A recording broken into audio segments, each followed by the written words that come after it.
C'est-à-dire Hachem, il rattrape tout le temps les situations. Et c'est pas du rattrapage comme on dit Zama. C'est-à-dire, c'est pas du rattrapage. En fait, c'est pas du rattrapage. C'est-à-dire que c'est de l'enrichissement. C'est-à-dire ça devient mieux qu'avant. Mais vous ne pouvez pas comprendre ça. C'est-à-dire, nous, on ne peut pas comprendre ça. Si c'est mieux qu'avant, alors que ça soit mieux tout de suite, non. Hachem, il te donne une épreuve. Il te dit, comme elle lui a dit, voilà, le dernier jour, tu ne manges pas, d'accord? Tu vas pendant un an, tu vas travailler sur toi, etc. Tu vas te languir. Dernier jour, tu ne manges pas. Maintenant, il est tombé, il a mangé. Ok? Donc, il est tombé, il s'est endormi, etc. Après, elle vient, le réveille et lui dit, regarde, bon, c'est dur de ne pas manger, donc tu ne vas pas boire. Tu ne vas pas boire de vin pour ne pas t'endormir.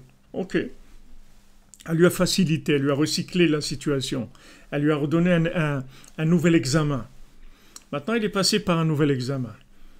Cet examen aussi, deuxième examen, il a échoué aussi. Alors maintenant, qu'est-ce qui va se passer? Il va aller chercher. Il va aller chercher. Il va trouver ce petit chemin sur le côté. Il va trouver le premier géant, deuxième géant, troisième géant. Et en fin de compte, le troisième géant, avec le petit vent, c'est lui qui va l'amener chez elle. D'accord? Maintenant, ce qu'il est arrivé, en fin de compte, quand il rentre dans le château en pierre précieuse qui est sur la montagne au nord, c'est beaucoup plus grand que ce à quoi il serait arrivé s'il n'avait pas mangé au début. C'est beaucoup plus grand. C'est-à-dire qu'il va sortir beaucoup plus riche après l'épreuve avec les géants que s'il n'avait pas mangé le premier jour. Alors maintenant, vous allez dire, mais alors il faut manger. Eh non, ça ne marche pas.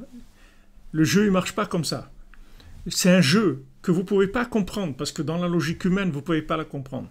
Mais d'après ce que nous enseigne Rabbi Nathan, les tzadikim, c'est comme ça que ça marche. En fait, que dès que maintenant tu tombes, ça veut dire que tu as une possibilité de monter encore plus haut qu'avant.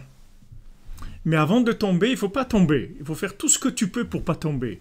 Tout ce que tu peux pour ne pas tomber. Maintenant, vous allez poser une question. Mais alors, si je dois faire tout pour ne pas tomber, donc est-ce qu'il faut tomber ou il ne faut pas tomber? Non, il ne faut pas tomber. Mais alors, c'est dommage, parce que si je ne tombe pas, je ne vais pas monter. Non, toi, tu ne dois pas tomber. Et après, il va se passer les choses qui vont se passer. D'accord? Toi, tu ne dois pas te laisser tenter. Toi, tu ne dois pas tomber. Ok? Ah, maintenant, tu es tombé. Waouh, c'est extraordinaire. Tu vas t'enrichir encore mieux qu'avant. Tu vas être mieux qu'avant.